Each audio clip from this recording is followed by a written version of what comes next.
Bro, can y'all imagine the sex on this game? Damn. I've been so beefy. What's that about? Speaking of that person, pig heart successfully transplanted. Bruh. Was that not a good lead into it? Fucked up. Nigga is horrible. It Was is this your what- first wild card? Actually, this is my last.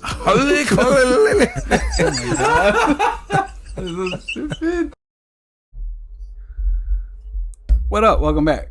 What's up? It's been a minute. A little bit. You see, it's just two of us today. And because I highly doubt he really did watch any of those movies. Yeah, the only two that watch the movies that we're actually about to review.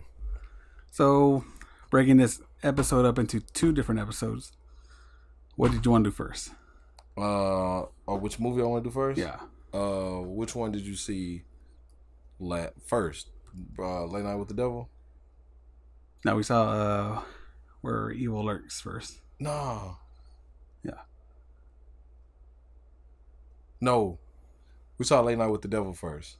And then after that is when I was like, well, I'm going to just go ahead and check this Where Evil Lurks at. Because Eric talked to me about it after I told him about Late Night with the Devil. Actually, you want to do Late Night with the Devil first. Yeah. Okay. We can do that. Late Night with the Devil, Where Evil Lurks, 2 separate episodes. And then I did get Yuki. He should be here around 6:30ish for Godzilla, if you're still up for that. That's cool. So let's get into it. Late Night with the Devil. All right. And the ratings go from, well, we'll talk about that later. Yeah. All right, so what were you expecting going into it? Not that.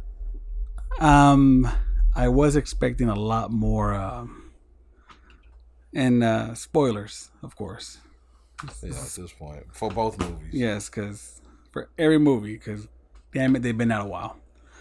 I didn't know what to expect, but I sure as hell wasn't expecting what we got. I didn't realize that it was going to be from the POV of an actual talk show. Like, you're just sitting there watching a talk show pretty much the whole time. Right. Did you know it was going to be found footage? No. Oh, okay. So I did, and I didn't expect it to look like that. Yeah, that found footage was, I mean, what can you do really with it, right? Like, what you mean? Like, because when it comes to a late night show, who really is there recording like that? Like, right. Especially back then. Yeah. I did wonder how they were going to do it, because when you see the trailer and it says found footage, I'm like, that don't really look like found footage, or at least what I'm used to seeing. But yeah, it was different. Right. But it makes sense. Or, usually that's a segment, like a part on when they were on TV and it shows the camera that was there. But I think what would have helped it was if the consistency of the camera was the same. Because you went from, when there was the show, it had that grainy. And they went behind the scenes. And then behind the scenes, it looked 4K HD. Like, did it? You know what? Maybe it did, right? So it felt a little off-putting. That was probably my only complaint on that. But other than that, I liked it. It was a good horror movie, which I think the genre is pretty much pretty open, like for whatever horror can be. But it was a good movie. It was very entertaining. It is a bit slow at first, but I think it's important stuff that you need to know, because it kind of ties in everything pretty much at the end. So just pay attention if you do go watch it. If you haven't seen it, it is on Shudder, the app Shudder. You can also see it through AMC Plus if you have one of those. So it's already there? Yeah, it dropped on streaming services on the 19th, so last week. But no, I mean, I enjoyed it. I liked it. I like the whole devil possession aspect of that. Right. So I was a fan of it. The girl in the movie was great. The little girl that was possessed. She played it so well, bro. Just how she can go back and forth between like just her innocent self to probably like, I don't know. It's like the devil was the demon was always there with her. Yeah. You know, even when they thought it was sleep every night, Yeah. because She never had full control of herself. right. Because she made a comment. She was like, remember they were doing her makeup, and he was like, "You look great," or something. He said, and she somebody told her she looks good, and she was like, "Thank you." And then she like the host was off doing something. It was like a behind the scenes thing. Yeah. And the host was off doing something, and she looked at him and was like, "Do I look good, David?" Or whatever his first name was. You remember that part? Yeah. That like, bro, she was cold. She was good, and I told you there's a lot of scenes where she was in there, Right. but the camera wasn't focused on her. It was focused on whoever was talking. Right. But you then can't if take you, your eyes off if her. you look at her, she's like glancing at either the camera, at the audience, or something. Like she played it well. Nah, and I think about how in comedies and horror movies they do their best to have people like turn their head slow, or like, just do odd things and just be out of it, or just lethargic. But with her, she was always present, and it was kind of like she was stealing the scenes that she was in, because you always wanted to see what she was doing. Like, you were always on the edge of your seat, wondering if she about to lash out. That was just wild. Or she was placing like a curse on the building. The way she would talk sometimes, and the way she would look, her voice would change a little bit. She played that so well. And for a movie with such a small budget, they really rely on performances and like the, not the point of view, but the audience's imagination as well. Like, it relies on that too. And that's the thing with this one, and then also with Where Evil Lurks. Where Evil Lurks. Yeah. One thing that I like about both of them is they didn't rely on anything cheap, like jump scares or anything like that. It was they played on your what's the word? Your fear. On your They fears. played on your fear, your emotion, your emotional ties to the characters. They gave you that. It's just like that movie X. They made you feel uneasy. Right. And you were just like, you knew something was going to happen. You were anticipating it, but then it kind of pulls away, and then it brings you right back in. Right. But I enjoyed that. And they, similarities between all three of these movies, which you mentioned X, they tie you to the characters. Like, they get you emotionally involved, and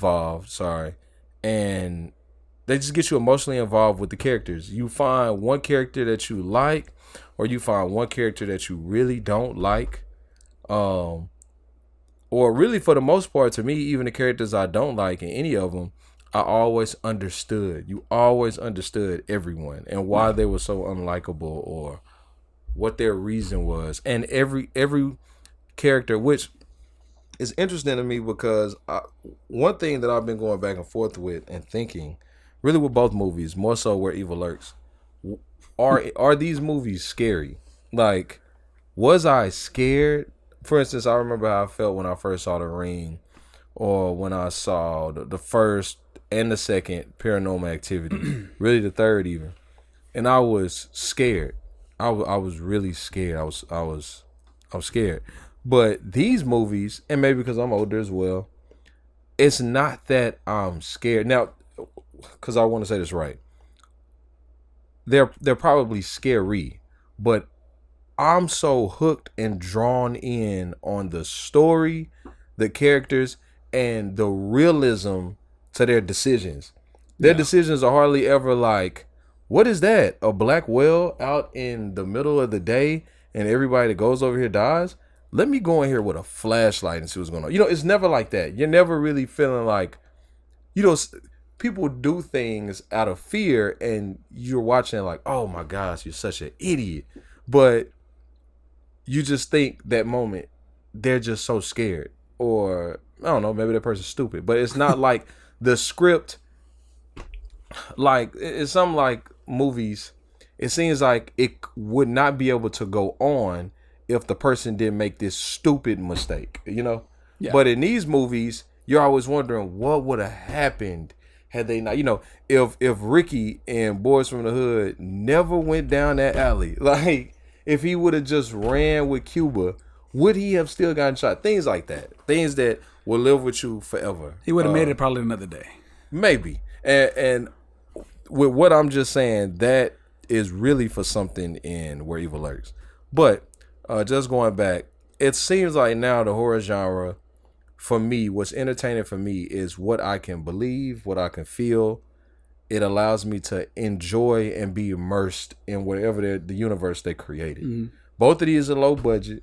The dialogue was phenomenal in both. But sticking to Late Night with the Devil, it was actually more fun watching it the second time around. Maybe because I had the ability to pay attention more this time.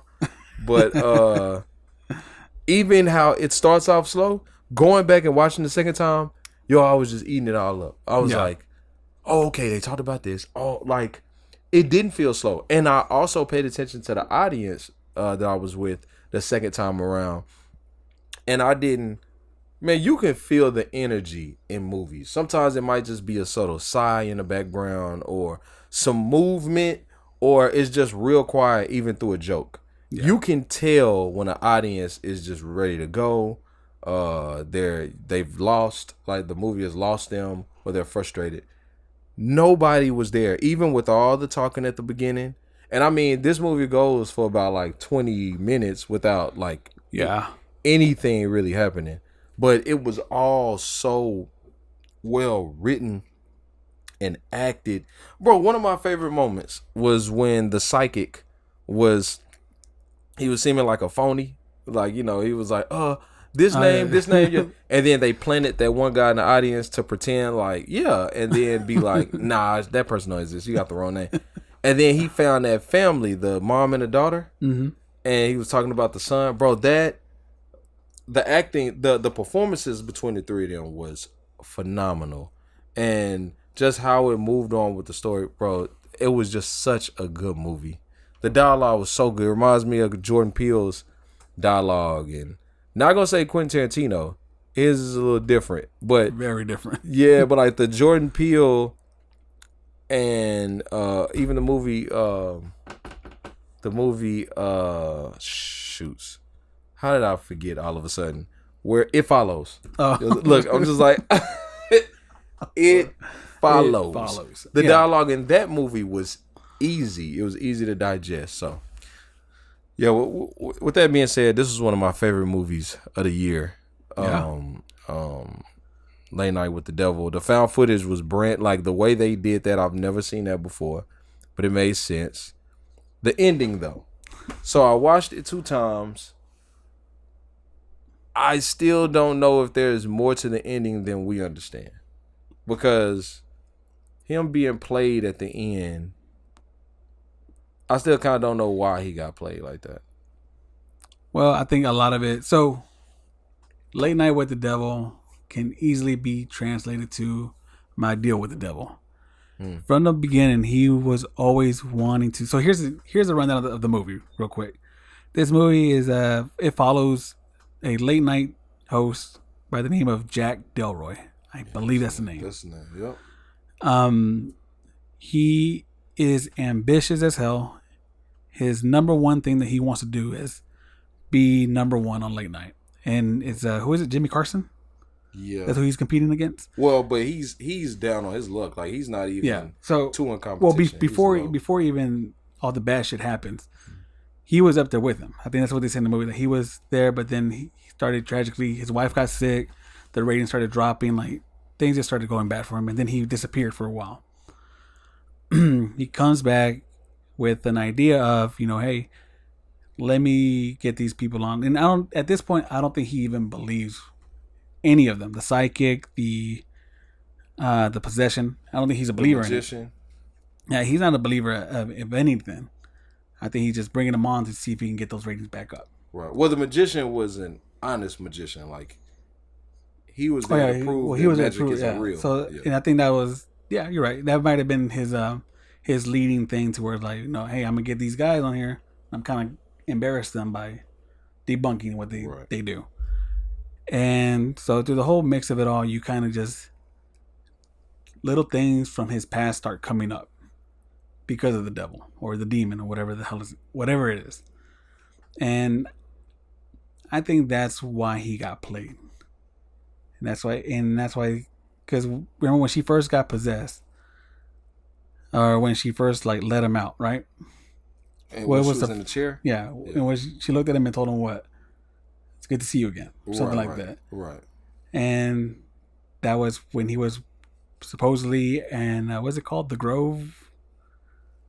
Way in the woods and Yeah. stuff? Right. Well, because she was always there, because initially she was trying to communicate through the psychic. Mm-hmm. Right. Yeah. Right. But then before he got sick. Remember, he was coming up with a name. He was like, I'm getting a name. And nobody knew, but that was really her nickname. Yeah. Right. So I think with the fame and everything that he had just established, and him just trying to be number one, trying to be the best, truly I think he made a deal with the devil in those woods, and it just came back and haunted him. He lost everything. In one like swift swoop, he lost it all. Right. And I think that's why he got played. Like, when did it officially happen? Like, when did he get, like, because the fucking movie takes you through a loop at the end. You start seeing different scenes. And I think those scenes were just pretty much showing the steps that he went through. The signing of the contract, the agreement with the devil, with all those people there with him.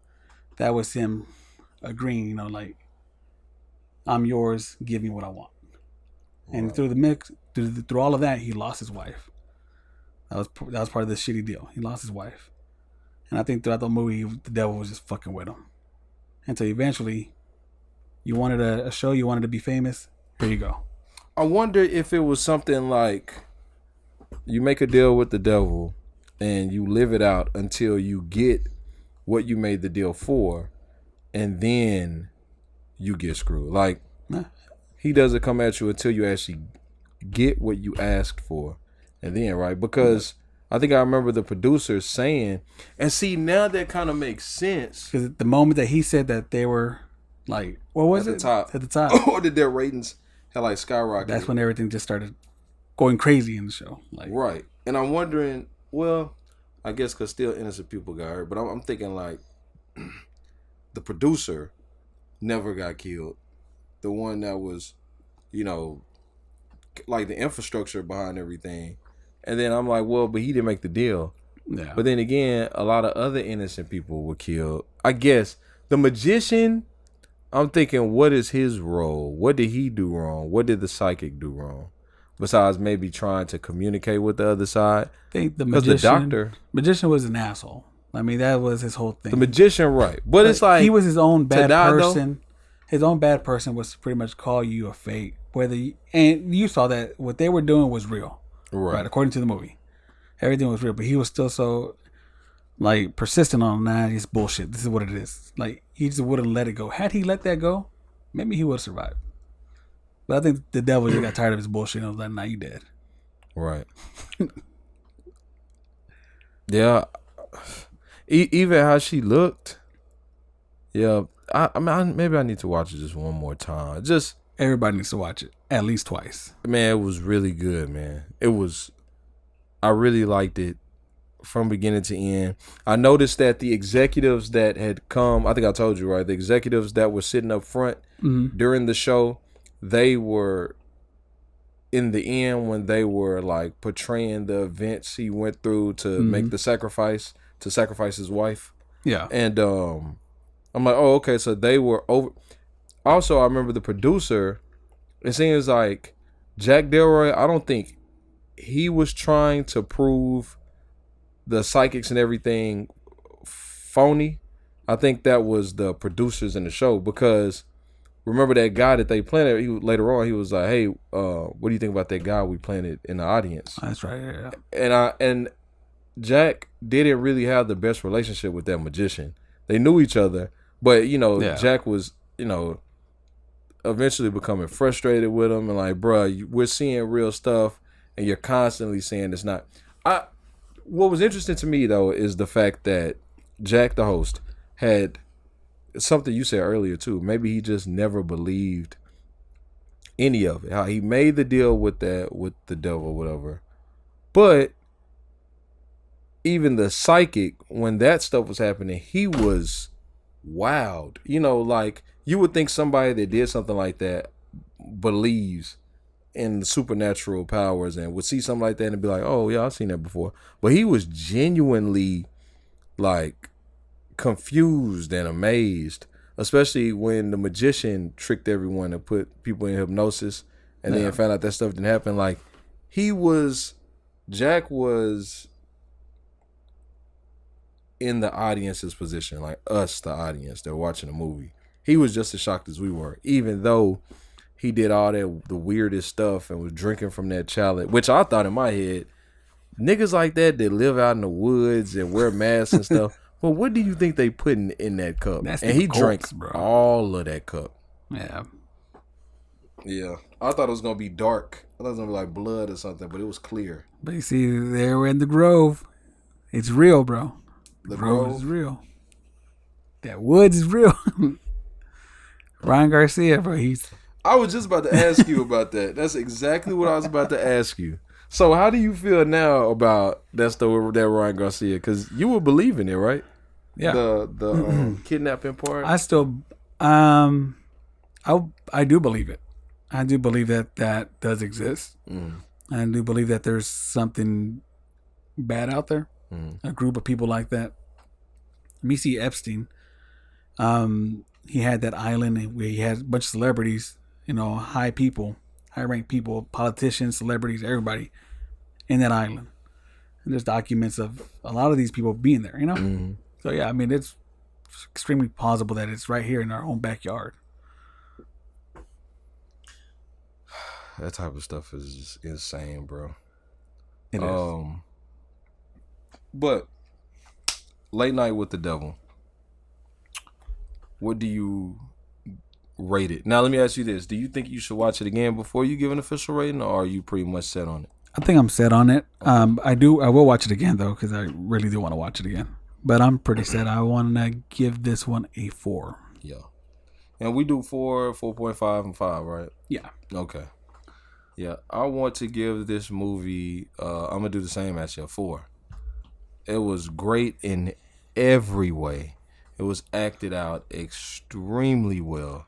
I have no gripes whatsoever with this movie. If I were to be able to ask, I would just ask for more. Simply, like, more. Can we have some more? Just maybe more for my explanation. Yeah, it was short, and I guess I appreciate that because it was a talk show. Like, we could have got bored maybe or something, you know, but just more for my understanding. I would ask if I had the opportunity. But gripes, not one performance was trash. All the characters are real and fleshed out. Yeah, I liked it. A 4, good, a very solid 4. And give it up for the main guy. What was his name? I've only really seen him in Suicide Squad. Right, but I know there's somewhere else. Something else. Was it? Where Charlie's Angels? Is that it? Where he plays like a very awkward character? Yes. But I think it was like the second Charlie's Angels. I don't know. I could be wrong. But he is weird. What else has he been in? Dude's great. He played the part well. But definitely check it out. Yeah. What was his name? Jack Delroy, right? Yeah. Jack Delroy. The guy that played the magician, that I recognize him from The Matrix. Yeah. Jack Delroy, that dude's name is David Dashmalian. Yeah. You said Dashmalchian? Dashmalchian? Yeah, even watching him, I was like, he seems familiar, but he was in The Dark Knight. He was the patient. Yes. That's what it was. What's his name? Scarecrow's patient, right? No. The Joker. The one that was when they tried to shoot the commissioner. They tried to shoot the governor or something. Oh yeah, it was. But then he jumped in the way. He pretended to jump in the way. Whoever it was. Yeah. That's where we see him at. That's where we see him from. He was in Doom Part 2. I don't remember that. He was in Doom. Dune Part 1. He was in both. He's in Ant-Man, the first one. Yeah, I don't remember that. Oh, I think he was one of the friends. Oh, okay. Like a quiet one or something. Yeah, he's not the friends. Only had like 5 minutes screen time. But yeah, Oh, yeah. He was in both Ant-Mans. That one and the Wasp. Yeah, so that's where we recognize him from for sure. yeah, for sure it's Dark Knight. Batman. Yeah. Dang. This is his. Wow. Then it was low budget. He's great. He's great. A leading role on He a carried low it budget well. movie. Yeah. So, okay. A 4. We give Late Night with the Devil a 4. 4. Please go see this movie. If you're into horror, if you're into good movies, this is not some cheap thriller scary movie like Smile. That was one of the worst movies I've seen in years. And they got part 2 coming out. For real? Yeah. Bro, but their advertisement for it Yeah, was their advertisement was brilliant. dope. Their campaign, their marketing schemes were brilliant. Like they had people at games. You remember that? Mhm. Baseball games, like the playoffs, baseball playoffs. Just like that AI movie too. What's it?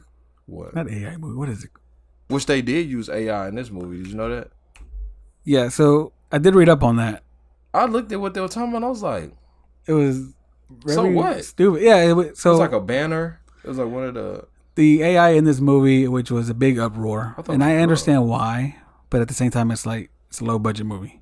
They have to cut corners somewhere. They used it for the artwork in between, like commercial breaks. right. So, and if you pay attention, you can see where the AI kind of just doesn't do a good job at rendering some things, but it's no big deal. It was 2 things though, right? It was the commercials and something else. I think it was just that. I think it was just the commercials and maybe, It was super small. yeah, it was nothing. But, low budget movie, you got to cut corners somewhere. And if they could do it like that, why not? But definitely go check it out. Again, it's streaming on Shudder. You can get yourself a free week subscription. If you haven't tried it yet, also AMC Plus. Free subscription for a week if you haven't tried that yet. So, peace out. Peace. See you on the next one. And shocking. You get out there, Mr. Midnight, and you knock him dead.